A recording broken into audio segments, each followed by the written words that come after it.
Hello అందరికీ, welcome back to my channel దునియా అమ్మాయి vlogs. ఎలా ఉన్నారు? అందరూ బాగున్నారా?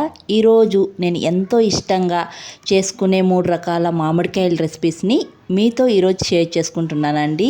చాలా టేస్ట్గా ఉంటాయి, ఇంట్లోనే సింపుల్గా చేసుకునేచ్చు అనమాట. ఇంకెందుకు ఆలస్యం, వీడియో చూసే ముందు వీడియోకి ఒక లైక్ చేసి, కొత్తగా ఎవరైనా మన ఛానల్ చూస్తుంటే జర సపోర్ట్ చేసి సబ్స్క్రైబ్ చేయండి. మీరు చేసే ఒక లైక్ నాకు మోర్ వీడియోస్ చేయడానికి ఎంకరేజింగ్గా ఉంటుంది. ముందుగా అయితే మామిడికాయ రైస్ అయితే చూద్దాము. ఎప్పుడు చేసినా నేను ఇలానే చేస్తూ ఉంటానండి. మా ఇంట్లో కూడా చాలా ఇష్టంగా తింటూ ఉంటారనమాట. ముందుగా అయితే మామిడికాయని పైపొట్టు తీసి తురుముకుండేయాలి. ఇలా చిన్న హోల్స్ ఉండే చోటే తురుముకోవాలండి, పెద్ద హోల్స్ ఉండే చోట తురుముకోకూడదు. ఇలా తురుముకునేసి పక్కన పెట్టుకునేసేయాలి. మామిడికాయ రైస్ చేసుకునేటప్పుడు రైస్ అనేది ఎప్పుడు వేడిగానే ఉండాలండి. అప్పటికప్పుడు వండుకొని చేసుకుంటే చాలా బాగుంటుంది. మామిడికాయ రైసు వేడిగా పొగలు గక్కుతూ ఉండాలన్నమాట రైస్ అనేది. రైస్ చేసుకునేసిన తర్వాత ఒక వెడల్పాటి బౌల్ తీసుకొని మామిడికాయ తురుముని అడుగు భాగంలో ఇలా వేసుకునేసేయాలి. వేసుకున్న తర్వాత వేడిగా ఉండే రైస్ని మామిడికాయ తురుము పైన ఇలా వేసుకునేసేయాలి. ఇలా లేయర్స్గా వేసుకునేయాలండి. ఎన్ని లేయర్స్ అయినా వేసుకోవచ్చు అనమాట. ఇలా వేసుకొని దానిపైన అయితే వేడిగా రైస్ అయితే వేసేయాలన్నమాట. రైస్ వేసి ఒక బౌల్ అయితే మూసి పెట్టేసేయాలి. ఆ వేడికి మామిడికాయ అనేది మెత్తగా ఉడికిపోతుంది అనమాట. తర్వాత మామిడికాయ మగ్గేలోపు స్టవ్ పైన బండి పెట్టుకొని ఆయిల్ అయితే వేసుకోవాలి. ఆయిల్ కొద్ది ఎక్కువగానే పడుతుందండి మామిడికాయ రైస్కి. ఆయిల్ హీట్ అయిన తర్వాత ఆవాలు, జీలకర్ర, పచ్చిమిర్చి వేసుకొని, పచ్చిమిర్చి వేసిన వెంటనే సాల్ట్ అయితే వేసుకొని వేయించుకునేయాలి. ఇలా వేసుకోవడం వల్ల పచ్చిమిర్చి కొద్దిగా కారం ఉండదు. రైస్లో తినేటప్పుడు కూడా పచ్చిమిర్చి టేస్ట్గా ఉంటుందండి. తర్వాత కరివేపాకు వేసుకొని కరివేపాకును కూడా బాగా వేయించుకునేసిన తర్వాత నేను పల్లీలు కొద్దిగా ఎక్కువగా వేసుకుంటున్నాను. మీరు కావాలంటే పల్లీలు తక్కువ వేసుకొని మిగతా పప్పులు ఎక్కువ వేసుకోవచ్చు అనమాట. నేను పల్లీలు మాత్రమే వేసుకుంటున్నానండి. ఇంకా మరి ఏ పప్పులు వేసుకోవటం లేదు. పప్పులు కొద్దిగా వేగిన తర్వాత పసుపు, ఇంగువ, మెంతిపొడి వేసుకొని బాగా వేయించుకొని స్టవ్ ఆఫ్ చేసుకొని ఈ పోపుని కొద్దిగా చల్లారనివ్వాలి. రైసు, పోపు రెండు వేడిగా ఉండకూడదండి, ఏదో ఒకటి వేడిగా ఉండాలి. రైస్ అయితే నేను ఇలా లేయర్స్గా వేసుకొని ఒక 10 మినిట్స్ అయితే అయిపోయిందనమాట. 10 నిమిషాలకి మనకు రైస్లో మామిడికాయ బాగా మగ్గిపోతుంది వేడికి. తర్వాత రైస్లో పోపు వేసుకొని బాగా కలుపుకునేసేయాలండి. ఆయిల్ కొద్ది ఎక్కువ వేసుకుంటేనే ఈ మామిడికాయ రైస్కి చాలా బాగుంటుందండి. ఇలా పోపునంతా వేసుకొని కొద్దిగా బాగా కలుపుకునేసేయాలి రైస్ని. అంతేనండి, మామిడికాయ రైసు రెడీ అనమాట. చాలా టేస్ట్గా ఉంటుంది.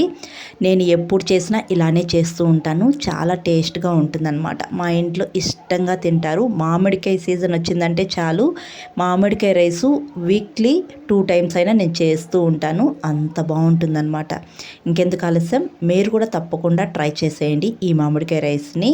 తర్వాత మరొక రెసిపీ మామిడికాయ పచ్చడి అనమాట. ఈ పచ్చడి ఒక వారం పాటు ఉంటుందండి మనం నిల్వ ఉంచుకుంటే. ముందుగా అయితే స్టవ్ పైన బండి పెట్టుకొని 1 స్పూన్ ఆవాలు, 1/2 స్పూన్ మెంతులు వేసుకొని బాగా వేయించుకొని చిటపటలాడేటప్పుడు దించుకొని ఒక బౌల్లో వేసుకొని చల్లారబెట్టుకునేసేయాలి. మరొక పక్కన అయితే మామిడికాయని పొట్టు తీయకుండా ఇలా ముక్కలుగా కట్ చేసుకొని పెట్టుకునేయాలండి. కొన్ని చిన్న ముక్కలుగా కట్ చేసి పెట్టుకోవాలి. మనం వేయించుకున్నవి చల్లారిపోయిన తర్వాత రోల్లో వేసుకొని బాగా దంచుకునేయాలి, పొడి చేసుకునేయాలన్నమాట. పొడి చేసుకొని ఒక బౌల్లో తీసి పెట్టుకొని పక్కన పెట్టుకునేసేయాలి. ఇప్పుడు అదే రోల్లో కొద్దిగా జీలకర్ర, తర్వాత రాళ్ళుప్పు వేసుకొని ఫస్ట్ బాగా దంచుకునేసేయాలి. తర్వాత మనం కట్ చేసి పెట్టుకున్న మామిడికాయ ముక్కలు కొన్నిగా వేసుకొని బాగా దంచుకునేయాలండి. కచ్చాపచ్చగా దంచుకున్నా చాలండి. ముందుగా నేను కొద్దిగా వేసుకొని దంచుకుంటున్నాను, ఎందుకంటే చిన్న రోలు కాబట్టి కొద్దిగా వేసుకొని దంచుకుంటున్నాను అనమాట. ఇప్పుడు కారానికి తగ్గట్టు రెడ్ చిల్లీ పౌడర్ వేసి మళ్ళీ ఒకసారి బాగా దంచుకున్న దాన్ని మొత్తం ఒక బౌల్లోకి అయితే తీసి పెట్టుకునేస్తున్నాను. ఇలా తీసి పెట్టుకొని మిగిలిన మామిడికాయ ముక్కలు కూడా వేసుకొని మళ్ళీ దంచుకునేస్తున్నాను అనమాట. మీరు మిక్సీ జార్లో వేసుకున్నట్టుగా అంటే అన్నీ ఒకసారిగా వేసుకొని కచ్చాపచ్చగా గ్రైండ్ చేసుకోండి, చాలా బాగుంటుంది. నేను చిన్న రోలు కాబట్టి 2 సార్లుగా దంచుకున్నాను అనమాట. ఇలా వేసుకొని అంతా బాగా కలుపుకొని పక్కన పెట్టుకునేసేయాలి. ఇప్పుడు స్టవ్ పైన బాండీ పెట్టుకొని ఆయిల్ వేసుకొని ఆయిల్ బాగా హీట్ అయిన తర్వాత ఆవాలు, తర్వాత కరివేపాకు, వెల్లుల్లి కచ్చాపచ్చగా దంచుకొని 4 ఎండుమిరపకాయలు వేసుకొని కొద్దిగా పసుపు వేసుకొని ఇంగువ వేసుకొని బాగా వేయించుకునేయాలి. లైట్గా వేయించుకోవాలండి. వేయించుకొని మనం దంచిపెట్టుకున్న మామిడికాయని కూడా వేసుకునేసి ఒక్కసారి అలా కలుపుకునేయాలన్నమాట. కొద్దిసేపే 1 మినిట్ అట్లా వేగనివ్వాలి. ఆ మామిడికాయలో ఉండే పచ్చిదనాన్ని వేగనివ్వాలన్నమాట. 1 మినిట్ తర్వాత స్టవ్ ఆఫ్ చేసుకొని దించుకొని కొద్దిగా చల్లారనివ్వాలి ఈ పచ్చడిని. చల్లారిన తర్వాత మనం ముందుగా దంచిపెట్టుకున్న ఆవాలు, మెంతి పొడి వేసుకునేసేయాలి. వేసుకొని బాగా కలుపుకునేసేయాలండి. మామిడికాయలు బాగా కలిసిపోవాలన్నమాట. అంతేనండి, మామిడికాయ పచ్చడి రెడీ అన్నమాట. చాలా బాగుంటుంది. వేడి వేడి రైస్లకి తిన్నారంటే లొట్టలు వేసుకుంటూ తింటారనమాట. అంత బాగుంటుంది. ఈ పచ్చడి ఒక వారం రోజులైనా నిల్వ ఉంటుందన్నమాట. ఎండలో పెట్టుకున్నారంటే ఇంకా ఎక్కువ రోజులే ఉంటుంది ఈ పచ్చడి అయితే. ఇంకా ఈ పచ్చడి పెరుగన్నంలోకి నంజుకోవడానికి కానీ వేడిగా రైస్లోకి చాలా టేస్ట్గా ఉంటుంది. ఇంకెందుకు ఆలస్యం, మీరు కూడా ఈ పచ్చడిని ట్రై చేసేయండి. ఎలా ఉందో కామెంట్ బాక్స్లో కామెంట్ చేయండి. తర్వాత మామిడికాయతో మరో రెసిపీ అండి. నాకెంతో ఇష్టమైన మామిడికాయ చట్నీ అనమాట. ఎక్కువగా నేను ఇంట్లో చేస్తూ ఉంటానన్నమాట ఈ మామిడికాయ చట్నీ. మా ఇంట్లో కూడా చాలా ఇష్టంగా తింటూ ఉంటారు. మామిడికాయల సీజన్ వచ్చిందంటే నేను ఈ మామిడికాయ చట్నీని ఎక్కువగా చేస్తూ ఉంటాను అనమాట. ముందుగా అయితే మామిడికాయని పొట్టి తీసి చిన్న చిన్న ముక్కలుగా కట్ చేసి పక్కన పెట్టుకునేసాలి. ఇప్పుడు స్టవ్ పైన బాండి పెట్టుకొని ఆయిల్ వేసుకొని ఆవాలు, తర్వాత ధనియాలు, పచ్చిమిర్చి వేసుకొని పచ్చిమిర్చిని లైట్గా ఈ విధంగా వేయించుకొని బాగా చల్లారనివ్వాలి. తర్వాత ఒక మిక్సీ జార్ తీసుకొని మనం పొట్టి తీసి కట్ చేసి పెట్టుకున్న మామిడికాయ ముక్కల్ని వేసుకొని తర్వాత కొద్దిగా రాళ్ళుప్పు వేసుకొని మెత్తగా మిక్సీ పట్టించుకునేయాలండి. మామిడికాయని ఇలా మెత్తగా మిక్సీ పట్టించుకొని పక్కన పెట్టుకునేసేయాలి. తర్వాత మనం ముందుగా పచ్చిమిర్చి వేయించుకున్న బాండీలోనే ఇంకా కొద్దిగా ఆయిల్ వేసి ఆయిల్ హీట్ అయిన తర్వాత ఆవాలు, జీలకర్ర వేసుకొని తర్వాత పచ్చిమిర్చి, ఆనియన్స్, ఎండుమిర్చి వేసుకొని ఆనియన్స్ని లైట్గా వేయించుకునేయాలి. ఇలా వేయించుకున్న తర్వాత మనం ముందుగా మామిడికాయని మిక్సీ పట్టించుకున్న మామిడికాయ పేస్ట్ కూడా వేసుకునేసేయాలి. ఈ మామిడికాయని బాగా వేయించుకునేయాలండి. పచ్చివాసన పోయేదాకా వేయించుకునేయాలి. ఈ మామిడికాయ వేగేలోపు మిక్సీ జార్ తీసుకొని మనం ముందుగా వేయించుకున్న జీలకర్ర, ధనియాలు, పచ్చిమిర్చి, తర్వాత వెల్లుల్లి, తర్వాత పల్లీలు వేసుకుంటున్నాను నేను.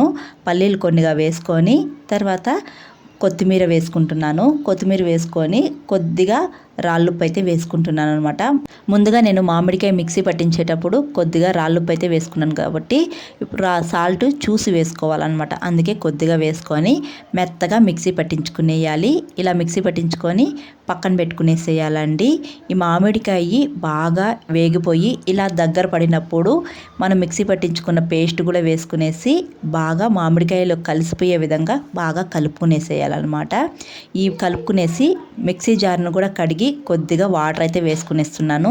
బాగా కలుపుకొని సాల్ట్ రుచి చూసుకోవాలి. సాల్ట్ తక్కువగా ఉంటే వేసుకొని ఈ మామిడికాయ చట్నీ ఒక 2-3 నిమిషాలు బాగా ఉడకనిస్తే మామిడికాయ చట్నీ రెడీ అండి. ఫైనల్గా కొద్దిగా కొత్తిమీర వేసుకుంటే చాలా బాగుంటుంది. అంతేనండి, నాకెంతో ఇష్టమైన మామిడికాయ చట్నీ రెడీ అయిపోయిందనమాట. వేడివేడిగా రైస్లకి, రాగి సంగట్లకి సూపర్గా ఉంటుంది. అద్దరిపోతుంది అనమాట. మీరు కూడా ట్రై చేసేయండి. అలాగే ఈ 3 రెసిపీస్ను ఒకసారి ట్రై చేసి ఎలా ఉందో కామెంట్ బాక్స్లో కామెంట్ చేసేయండి. అలాగే వీడియో నచ్చితే ఒక లైక్ చేసి కొత్తగా ఎవరైనా మన ఛానల్ చూస్తుంటే జర సపోర్ట్ చేసి సబ్స్క్రైబ్ చేయండి. మీరు చేసే ఒక లైక్ నాకు మోర్ వీడియోస్ చేయడానికి ఎంకరేజింగ్గా ఉంటుంది. మరొక వీడియోలో మళ్ళీ కలుద్దాం. అంతవరకు టు ఫాలో దునియా అమ్మాయి vlogs. Thanks for watching. Bye.